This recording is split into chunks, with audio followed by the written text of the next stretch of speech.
Welcome in, everybody. It's your buddy Choppadong. I am coming at you with another version of the hyper simple miniature slate MLB breakdown, brought to you by the one, the only DFSArmy.com, your one-stop shop for everything DFS related. You hear me say it all the time. There's a coupon code down there in the comments section. CHOP, CHOP, knocks 20% off of your pricing when you want to become a VIP and unlock the content, tools, and coaching that are making people better players. It's very, very, very simple. Here's how we do it, though. I get a lot of questions from my members. What about a process? What about this? What about that? And I'm going to tell you the process is the same, whether it's 4 games, 7 games, 15 games, whatever we have tonight. I'm going to go through the 4-game turbo slate on DraftKings, show you my process, because I can also focus a little bit on chalk, and if there's a spot to maybe get away from it. On a 14-game slate, you don't really need to worry too much about it. There's not a lot of leverage in stacking against some Max Scherzer type or something, because you really and truly you've got so many other options to go to that are also great options that you'd have to have 5 or 6 things fail in order for your weird San Francisco stack to go off to actually make the difference. So we don't really focus on it as much on big slates as we do on the littler slates. So that's kind of why part of the reason I like the littler slates too is smaller options, less mistakes to be made. It's better for newer guys. It's better for people with a little bit less experience to sort of cut their teeth on and learn and still be competitive, because as long as you have the basic fundamentals down, you've got a shot. On those bigger slates, not only do you have to have the basic fundamentals down, but you also have to have a lot of stuff go right for you. And in a volatile sport like MLB, a lot goes wrong for you every single night, and new people get frustrated. New people go, oh it's not working for me. It's not working for anybody, dude, to be honest with you. The slate's too big. So I like to focus on the smaller slates. I'll probably be playing the 7-game slate tonight, the 4-game slate tonight, stuff like that. 15-game slate, man, that's for the birds. No thanks. Let's dive in from a little bit different angle today, because when I cut down to the 4-game slate, I see a lot of pitchers that I typically like.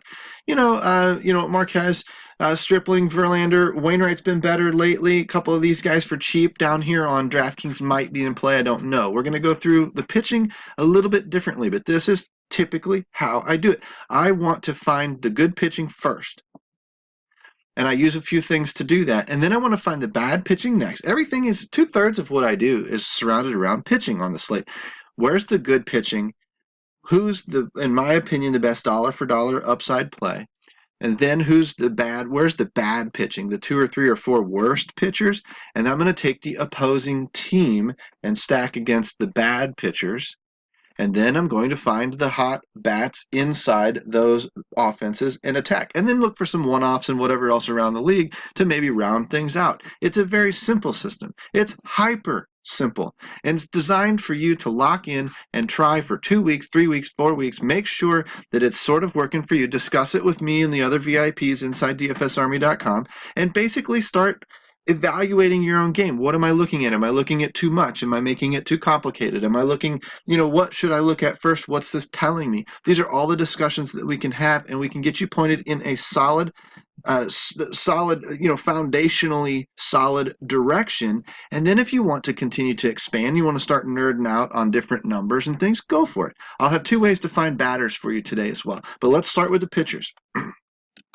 When I look at the pitchers first, I want to go into, weather. Weather's a concern. I got to admit, weather's a concern. When I look at the weather page on Roto-Grinders, green is good, yellow is kind of iffy, but I'm looking for the percentage chance of rain. Watch, see how it tapers off? Well, it doesn't exactly taper off through the night. It stays about 50-50 or so. I probably won't play pitchers from this game. I'll be all over bats if I want to be, but I probably won't play pitchers from this game. It's just a little risky that a shower pops up in the 3rd inning and cuts a start short. So Barrios, off my slate. I'm not even going to look at him. If I scroll down here, red is even worse. I'm definitely off the pitchers in this game. Bats, man, I'm starting to get to where I might not even touch the bats. Now, it happens to be San Francisco, Pittsburgh on a 15-game slate. I'm probably not on those bats anyway, but if I was, I'd probably be really contemplating limiting my exposure dramatically to a game like that. That's liable to, it could end up postponed, because the rain chances don't just go away after a while. They're still there at 10 and 11 o'clock at night. Now here, you get an uptick in Yankee Stadium in the rain chances, and then it tapers back off. That tells me that's more of a delayed situation, probably not a postponed situation. Now, being that the timing of the rain might hit around 8, 9 o'clock at night, probably not pitchers. They might get their start shortened, but bats probably fine. Scroll down here. crap all the way through. No thanks, no Indians, nobody. And that's 80 and 90% chances of rain. I'm not on any of those bats. Out, done, see ya. It's really and truly, we're cutting this big slate down to a minor slate anyway. We've just washed out about 3 or 4 games in a dome, so it's in play, obviously. Same thing here, 40% chances. Now, here's one where you might gamble with pitching. If you like the pitching here, which you probably don't, but if you like the pitching here, you might gamble with that one because nobody else is probably going to. If they see a little bit of caution sign, it probably won't take the pitchers. This is one where you probably could because it's only a 20 or 30%. Don't be surprised if it burns you. But odds are you're probably okay with both pitchers and bats there. Definitely okay in the dome. Nothing. Now we're cleaning up the slate. Nothing. So you've got a few areas to concern yourself with and target, but you've got some areas that that are very, very safe here later in the slate. Just so happens this slate I'm looking at a little bit later probably doesn't have these concerns on it because my games are starting at 8:15, 8:30 and stuff anyway on that 4-game slate. Now on the 7-game slate, I might not play it on DraftKings now after all, because to be honest with you, I'm not going to mess with all of this weather. I don't have the time to sit and think about it today, and I don't like it when a game that I really, really like has got weather concerns in it. I just avoid that stuff and move on. There's no rule that says you have to play every slate. I mean, I've only played probably 4 days this week so far. I haven't played every day. I took 1 or 2 off. Didn't like the slate. Didn't play an early slate earlier this week. Didn't play a later slate last night or whatever. Didn't really like it, so I just don't do it. One of the articles that I do like a lot is Notorious's First Look article. It's for members. If you go to Road Grinders, give them your email address, it'll unlock it for you. It should be a free article still. I don't really know, but I like this article quite a bit because at first look, first glance tells me implied run totals and whatnot, which I don't put a lot of credence into anymore. I used to. I just don't because I don't think, yes, Arizona's not going to score as much as the Yankees would today in the matchup apparently, but it doesn't mean that on an outlier performance, Arizona can't score 6 or 8. It doesn't guarantee you that New York is going to score 8 runs either. So it's kind of just whatever. It's kind of a matchup. It's one of the things that you look at to give you an idea of how strong is the pitching matchup, how strong is the offense versus weaker pitching, et cetera, et cetera. It just gives you a very general, vague ballpark idea of whether or not you would want to attack that game. I don't use that metric blindly like we used to 3 or 4 years ago where we were just like, well, these are the offenses we should be on. Instead, I want to dig into the pitching and I want to know why. So I scroll down a little bit further and I will take the K percentage and I will sort by that, bring all the high strikeout pitchers to the top. I'll watch the start times over here a little bit because, again, I'm on that 8 o'clock slate, not the 7 o'clock slate. So I'm looking at, it looks like Justin Verlander minus 200 odds. I'm going to use a combination of K score, which is K percentage, and then op K added together. And then I'm going to use Vegas as kind of a guide as how strongly Vegas thinks they're going to win the game. And then I'm going to look at price, and that's kind of going to be my consideration. And I'm going to, if I want to sacrifice price. I want to pay down, off of the 10-8 that you see Verlander. I want to pay down into the $8,000 range, but I don't want to give up a ton of K score, and I don't want to give up a ton of Vegas. If I come down here and see a minus 165, for which Barrios is not on the slate, but I want to see a K score comparable to what Verlander's is because the odds are going to be comparable, and I don't want to see the 10-4. If this was an $8,000 pitcher, I'd be intrigued. Okay, so I'm going to, and I'll walk you through that here really quickly. So if I look at Verlander, he's obviously going to be the baseline. He's going to be one of the more expensive, if not the most expensive pitchers on the slate. So I see the 34.5. I look over here at the 25.2 in the opponent, and I add those together, and I get a 59.7. So it's really a 597. I dropped the decimal point. 597 over 500 is great. This is way over 500. It's close to 600. This is great. It's going to be very, very hard to beat that. So I may have to pay up for Verlander tonight. I don't necessarily want to because Texas Stadium, it's a very, very good hitting environment. They could run into a couple and he might have a tough night. But on paper, if we ran this slate 100 times, he's probably going to be the highest point pitcher. Now, he's going to be the highest point pitcher. Doesn't mean he's going to be the highest value pitcher, okay? Because he's going to cost us. So if I scroll down a little bit and I look at the next option down, German Marquez, this one's in Coors Field.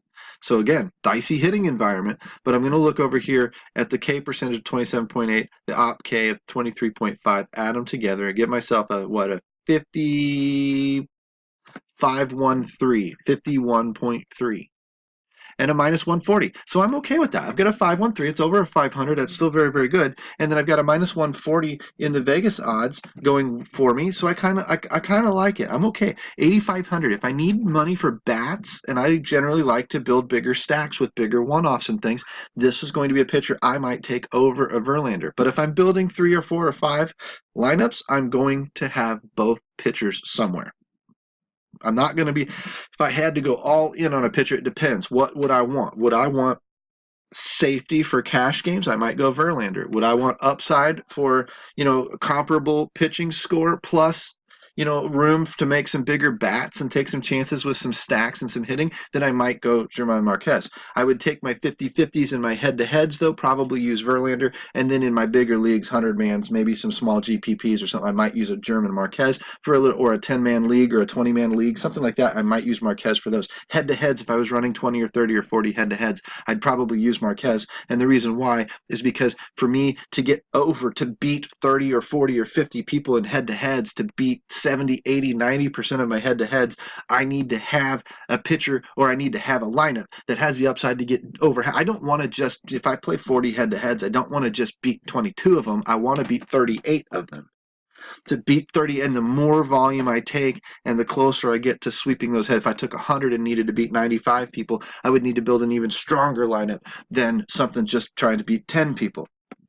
So what I'm trying, because, I've got a 10% shot to beat 10 people. I've got a 1% shot to beat 100 people. So what I'm trying to do is I'm trying to assess my risk and my upside accordingly as I build a riskier and riskier and riskier lineup. You see these guys stacking against you in head-to-heads. It could be because they're running hundreds of them and they're trying to make sure that they get up above that 50% barrier by a long margin. They realize that they're not going to lose all of their money, and they're okay with losing, getting back only 30% of their money. And I'm getting off track a little bit with a little bit more of the cash versus GPP strategy stuff, but I want you to understand how that might play into taking Verlander versus taking Marquez. I tend to build hybridized lineups that kind of are a little bit cash safe, fundamentally sound lineups, but then I do stack. I do take risk when it comes to my pitcher. I want it all to come together because I'm playing in bigger leagues, 100-man leagues, 300-person GPPs, 500-person GPPs, and I want to win those. So to get up into the winning categories of those, I need to take some risk. I need to go for some upside, and that's how I build my lineups, and that's how I give my advice. If I was playing ultra safe, where I was only playing 50-50s and never needed to build better than a top, say, a 48th place out of 100 people type of lineup, then I would tell you Verlander all day long. But I don't believe that's the way to play baseball, DFS in general anymore these days. The competition is just too smart. You have to take at least a little bit of risk. And so most of my stuff is all hybridized lineups, which aren't quite all the way to GPP, but they're certainly not all the way to cash games anymore. They're kind of a blend in the middle, and they're leaning, the more intelligent the community gets, the more they lean towards taking risk and needing that upside to get over the hump and get past everybody. Looking at a third option, Ross Stripling, another great option typically. Even odds, which is interesting with Milwaukee. He's in Miller Park, another awesome hitting environment tonight. This is going to be a night for bats, but it's got some quality pitching on it. Very interesting. 24.1% against 25.5 or 25.7 for Stripling. So that adds up to 49.8, so a 498, just under 500. For 8,600 versus the 8,500, I've got worse odds with Ross Stripling. And I've got a little bit lower K-score from a 513 down to a 498. So for me, I take Marquez even in Coors. I take Marquez over Stripling in Miller Park in Brewer Stadium. Do you see why? And neither of these guys can touch Verlander, but Verlander's costing me another $2,000. That's where the real hang-up is. We're still between Verlander and Marquez. Stripling is probably not on the radar tonight. Matt Strom down here, 24.4. Now there's a safer game. Minus 128, okay, not quite as good as the 140 that Marquez has given us.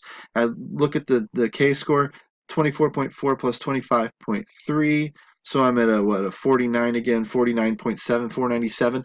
Now, massive price saving though, again, 2,000. So now I'm looking at, would I rather take a German Marquez or a Matt Strom? I've still got favorable Vegas odds. I've got a K-score that's damn near the same. The 513 versus the 497 is about the same, and I'm saving another $2,000. So now if I'm building 5 or 6 lineups, I'm probably going to have Matt Strom in a couple of them as well. I want to make sure that he's getting average innings per start, though, that he's going 4, 5, 6 innings deeper into games than just like a Tampa Bay situation where he might be out there for just 1 or 2 innings and then a relief guy comes in. I want to make sure that that's the case. If he's looking like he's going to be a short start risk, then I probably won't play him. But if I can see him getting 4, 5, 6 innings, 5 especially, eligible for the win, then I'm probably going to take some shares of him. I would have, out of 5 lineups, 1 or 2 Strahm, 1 or 2 Marquez, and a Verlander. And I would start assembling a portfolio of pitchers. Now I don't care how the slate pans out because they're not all going to have horrible days. A couple of them will have good days, a couple of them will have bad days, but it doesn't matter because I've got some shares of each. Now what I need to do is I need to go down and I need to determine what pitchers I want to go against. If I was looking in the MLB research station at DFSArmy.com, I would flip the DFSA rating on its head and would bring the bad ratings, the low ratings to the top. But I also cross-check with Sierra. It is an indicative stat of what your ERA should be. I can look at a guy like a Drew Smyly who's posting a 7.15 ERA, and his CRA is a 5.41, which means he's actually getting a little bit unlucky. He's getting the results of a 7.1, but he's actually pitching to a 5.4, which tells me 2 things. Number 1, Drew Smyly probably has a couple of good starts in him at some point, but it also tells me 5.41 still sucks. So as a 5.41, it's still a pitcher that I want to target because even if he was pitching towards his normal 5.4, I want to attack him with bats. So I would be looking, now somebody like a Aaron Brooks is getting results 3.66 and should be a 5.33. Aaron Brooks is the reverse of Drew Smyly. Aaron Brooks is pitching, better than he should be pitching. So he's theoretically about to get thumped sometime soon. Could it be tonight? I don't know. It might be a month from now or 2 months from now. But that 3.66 is supposed to inch its way back up to 5.33, just like the 7.15 is supposed to inch its way back down to 5.4. But either way, over a 5 is terrible. Approaching a 5 is pretty bad.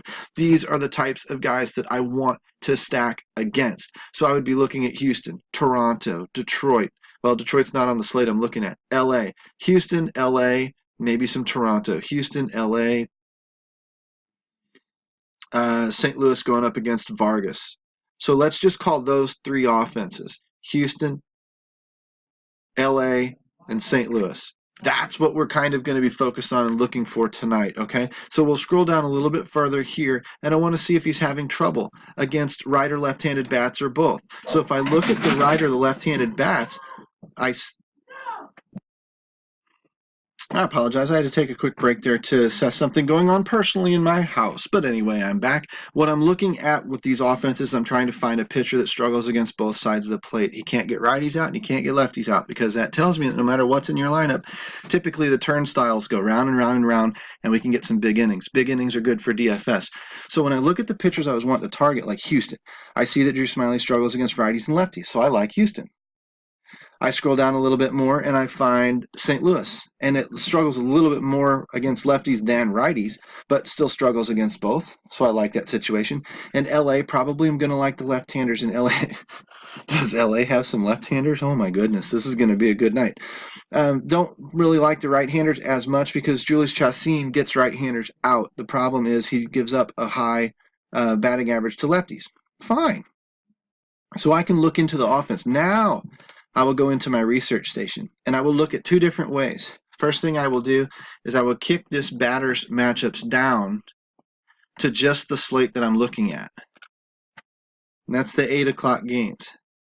So 8, 8:10, 8:15, 8:40.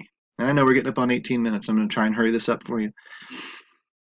But I'm looking at a couple of different things. This is my pitching matchups, actually. I needed to go to my batting matchups.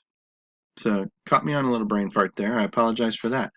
But now when we've got the 8:05 starts up, I have to wait for it to normalize a little bit. Then I hold the control button down and I kick onto the 8:10, 8:15, and the 8:40 games. And that's going to give me just those 4 games that I was talking about on the hyper simple, hyper small slate situation. And I'm going to take the matchup WOBA here, and I already sorted by descending. You see a little arrow pointing down on it.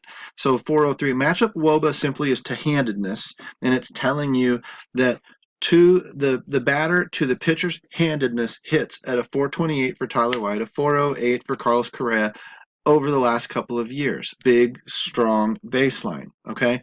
Then I'm going to look at the pitcher, and the pitcher gives up a 378 against to that handedness of batter over that same time period. So when you average those two out, you're going to get a number. Call it 403, 393, 390, 383, whatever. But when you sort by that, you bring all of the batters to the top of the chart that have that hit the handedness of pitcher well and that the pitcher tends to struggle against. So that again is going to be the same situation we just looked at for the teams where we spotted Houston and St. Louis and then LA lefties, right? This is going to be very, very similar. So when I look at the Houston, that's why Houston piles up right up to the top here with all the high matchup wobas. This is another indicator that Houston's in a good spot tonight. Will they perform? We don't know. But 9 times out of 10, they should be okay. Or, whatever, 6, 7 times out of 10, they should be okay. The odds are in our favor. And that's all you can do in MLB, in DFS, is put the odds in your favor and hope the slate plays out like you think. I look at a little bit of Colorado, a little bit of St. Louis, a little bit of LA popping in here. So it's mostly Houston and then some smatterings and some others with some St. Louis in there. So St. Louis is in a good spot again. When I look down this list, I can use this to start sorting out the names of the players that I might want on my team. This is one way to go about logically. Now, if you did this and this is what you went for, this is your process and these were the batters you were going to use, then stick with this for a couple of weeks. See how it pans out. That's what you're wanting. Don't go do this for a day or two and go, well, that didn't work. Why wouldn't you panic? Because this just makes flippin' sense. It's logical. Is it not logical to say that the batter does well against left-handed pitching and the pitcher gives up a lot of WOBA against to right-handed bats? Is that not baseball 101? Tells you that the hitters are in a good spot. So why would these numbers, it doesn't, just because it didn't work for 2 days doesn't mean that it doesn't work. It means that you got the wrong side of a little bit of variance and it didn't work that night. If you run this out over a week or 2 weeks or 3 weeks, you will see some very good nights and you will start to notice whether or not this helps you build stronger lineups. But you have to commit to this for a little bit of a time period, a larger sample size. Same way, I'm not taking 3 days worth of a batter, hit a 600 WOBA against a lefty on lefty matchup and going, he just smashes left-handers. I don't know that yet. It's been 3 days. You need to see it build up over a little bit of time, okay? Now, I will cross-check that. Personally, I like going with hot bats. Hot bats cool, heat up and they cool off at random seemingly. So this system doesn't work every single night for me either. But this is one way to use bigger baselines. And I might even write these names down and then go to my shorter baseline and cross-reference it with them. To do that, I would go to the Trends tab. And I will do the exact same thing. I will come down here to the 8 o'clock games. And I will turn just those games on. Right? And I've already sorted this column by my favorite statistic in the world's last 7 days, WOBA. WOBA is weighted on base average, meaning, doubles are worth more than singles and home runs are worth more than doubles, et cetera, et cetera, et cetera. A high WOBA over 400 is very, very good, but when you're looking at short sample sizes, you're going to see some very, very, very elevated WOBAs. And the reason why is you're looking at such a short sample size, that guy gets hot, hits 3 homers in a week, his WOBA is going through the roof. Okay? So we should expect that. So anything over a 400 or a 420, if it's under a 400, I'm not really looking at it. Now, over the course of a year, very few hitters hit for a 400 WOBA. But over the course of a week, which is the L7 part, it's last 7 days, during the L7 part, they can hit for a 800 WOBA over a week if they're hot enough. So I don't need the guys that are, traditionally great WOBA scores, over a 6-month or a year baseline. I don't need to look at those. I'm looking for something much, much, much stronger, telling me that the guy's hot. I will sometimes cross-check it with the L14, which is 2 weeks. I want to see that a 650 over 2 weeks is damn strong. Add in the 682. And it's a little bit better over the last week than it was over the previous 2 weeks. Therefore, he's still getting a little bit hotter. Does it mean it's going to continue? No. What it means, it can't continue. It's impossible for this to continue. Logic tells us he'll settle back down to whatever his, traditional WOBA of 280 is. He's just running crazy hot. So ride the train. He's only 3,600 on FanDuel, 4,500 on DraftKings. Ride the train. He's probably still bringing you value at that price because his price can never reflect a 682 WOBA or he'd be an $8,000 bat. So there's still value built into his production, and we want to use that as long as it will. We need to expect it to cool off at some point, but while it's still running hot, we want to ride that train. So when I kick down to the batters that I want, I told you Houston. So I'll look at Houston's WOBA, right? And I'll see that over a larger sample size, 14-day plate appearance, I don't want guys that are just platooning in very, very slightly. I want guys that are actually starting. So your Yuli Gurriel at a 433 WOBA is pretty strong. Elemis Diaz is platooning. 400 is okay. See, like I said, I don't want a 400. Now, they're in a very, very good spot tonight. Houston's in a spot to perform. So I might give them a little bit more of a bump, like a Jose Altuve, Yuli Gurriel. Tyler White may or may not get the start. Josh Reddick at a 374. He was a 314, 374. He's hitting better this week. So I might use that to my advantage and say he should be okay tonight. He's in a great hitting spot, and he's doing better this week than last week, so maybe he's getting hot, right? These are the types of logical trains of thought that we can deduce from what the numbers are telling us and determine whether or not we pick. So if I had a Houston stack, I might have Gurriel, Altuve, and Reddick in it. I might include a Springer. I might include some others. I don't know. But I'm not super thrilled about the lineup as a whole. I'm just going to include some of these guys in my stacks. If I run into an optimizer, I might boost their projections by a couple of points to make sure they're the ones that the optimizer pulls in, because they're the ones that most logically are going to perform. Could an Alex Bregman have a 2-homer night? Of course. But by the numbers, he's down in here. It's not likely tonight. It's more likely that Gurriel has a good night or Altuve has a good night than it is Bregman.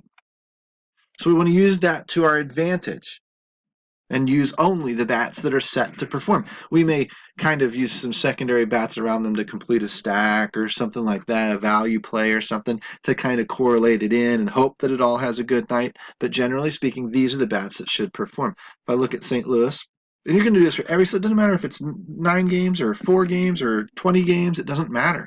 This is the process you typically use. Find your good pitchers, find your bad pitchers, and then start stacking your bats against them using these methods of finding out the numbers of who is most likely to perform. So if I look very, very small sample size in Munoz, won't probably use him on those numbers. I might use him as part of a stack if he gets a start tonight, but I won't be using him because of the 618 WOBA. I would be using him because I've got a couple of batters around him that are also usable. Marcell Ozuna, scorching hot right now. He was a 437 on the season. He's a 530 over the last 2 weeks and 616. Hot, hot, hot, hot, hot. Use him. Okay? Now, Colton Wong's a lefty on lefty. You might want to look up those splits. But if you went back to the previous page and did the matchup splits, you'd find his matchup WOBA might be a little bit lower, telling you he's not a good lefty on lefty, type situation. But he might also be pretty good at it. And if he is good at it, then use him because nobody else in the world will. They'll see the lefty on lefty and run away from it. And if you see the numbers that indicate that he actually is okay versus left-handed pitching, you might include him in your stack because of the 450 WOBA over the last week. He's hitting the ball. Dexter Fowler's cheap, and he's coming. He should be part of your value stack for sure. You run a Fowler-Wong mini stack with Ozuna 2 batters ahead of them, and you got yourself a good, solid St. Louis stack. Paul DeJong also performing. 420 WOBA. He's down a little bit off of the last 2 weeks, but it doesn't mean he's completely in the tank yet. You might keep your antenna up for him to go into the tank because he's headed that direction, but he might not be there yet. So if you wanted to take some kind of a chance on him, go for it. Same with Jose Martinez. Paul Goldschmidt can always come out with a great game. So these are the bats you would be using, and this is why. Round off with the LA Dodgers. Remember, we're focused on left-handers in the LA Dodgers, so the green L's are who we'd be looking for. Cody Bellinger's still hot, right? Jock Peterson. 450 WOBA over the last 7 days. 343 over the previous 14. Why? Because he didn't play a lot of those. Because there was a lot of lefty-lefty matchups. But being this is a lefty-righty matchup, he'll probably be hitting at the top of the order, hitting a 450 WOBA over the last 7 days. You should probably be including some Jock Peterson in your LA Dodgers stacks. Verdugo, if he gets the start, 437 WOBA. Corey Seager, if he gets the start, 417 WOBA. These are the guys that I would be centering my stack around. So I would be looking at the Houston guys that I mentioned. Who was that? Altuve, Gurriel, and then maybe another or two, but those 2 for sure. And then I would be looking at the St. Louis guys like Ozuna and Wong and DeYoung and whatever. And if a Munoz gets a start, I might throw him in there. And then on top of that, I would look at the LA Dodgers, Jock Peterson, Cody Bellinger, if I can afford it. Verdugo's a little bit cheaper. Seager's a little bit cheaper. I would include them for a little bit of balance around my lineup. And I've probably got 3 great teams in 3 great spots facing 3 softer pitchers on the slate. And all of the hitters that I've just chosen in all of those stacks have been hitting the ball well this last week. And all I'm hoping they do is do that again one more night. I'll reevaluate tomorrow. But if they do it all again one more night, then my lineup is set up very, very well. I will personally take different iterations and different combinations of these and run probably 4, 5, 6, 7, 8, 10, 20 lineups using these same philosophies with different mixes and matches because yes, players that have been hitting lower in the WOBA side do come out of the blue and have good games and I want them in my lineups. But generally speaking, the core of what I build around is what I just showed you. Those Dodgers, those Astros, those Cardinals. And if those offenses just do what they should do tonight, which is beat up on bad pitching, then I should have a good night. It's baseball, though. It doesn't happen all the time, and sometimes some team like a Milwaukee that didn't make the list comes out of nowhere and puts 10 runs on an ace like a Stripling or a Kershaw ace, whatever.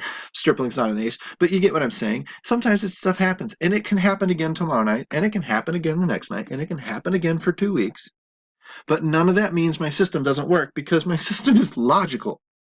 The system makes sense. I'm playing only batters that have had a great week, only batters that are facing bad pitching, and only playing pitchers that are having good strikeout potential, and Vegas says they should win the game. Eventually, that's going to come together for me. And when it comes together for me, it usually comes together for me in a hot streak, just like a hitter has. And it generally comes together for me in the time where in a couple of weeks or a month or whatever, I have a really good month. Boom, repair all of that damage from the previous 2 weeks or month or whatever, and then some, and I'm profitable on the year again. The trick is you need to learn bankroll management. You need to keep your risk of ruin low so that you have the opportunity to wait until August if it takes that. And you need to trust a system from front to back that will allow you to have faith in the system even when it's failing. Instead of running off to the next shiny new toy that you just saw or heard about, you need to stick it through, build up a large sample. And I'm telling you, even almost a season long is not enough to tell you if your system works or not. This is a small edge game with a lot of volatility to it, and you're going to need to really ride some wicked streaks up and down to know if overall it even works for you. That's what the coaching's for. We talk more about bankroll management. We talk more about contest selection. We talk more about all that stuff inside. So you need to come inside dfsarmy.com, use that coupon code CHOP, knock that 20% off. Get in here today and start learning today while the season is young, while you've got 5 months to go. While you can get your fundamentals put in place, I will help you. That's what I do. And I can help you a lot more inside than I can out here in little videos and things. So hopefully you liked it. If you do, like and subscribe to the video down below. Sorry I went 30 minutes again, but there's a lot to show you. There's a lot to cram in and explain why. But hopefully you like that. Ring the little notification bell so that you see the video when it drops on your phone, and spend the 30 minutes. Invest in yourself, invest in your own game, and if you want more than that, if you want to invest even deeper into your game, you come inside dfsarmy.com and use that coupon code CHOP. All right, it's Friday. Happy Easter, everybody. Passover, whatever all of the different religious holidays are that you guys might celebrate. Have a good weekend. Don't drink too much beer. Certainly put the keys in the back seat and then try and drive home that way. And I will talk to you guys on Monday morning when we're all still here. Take care, guys, and I will see you next week.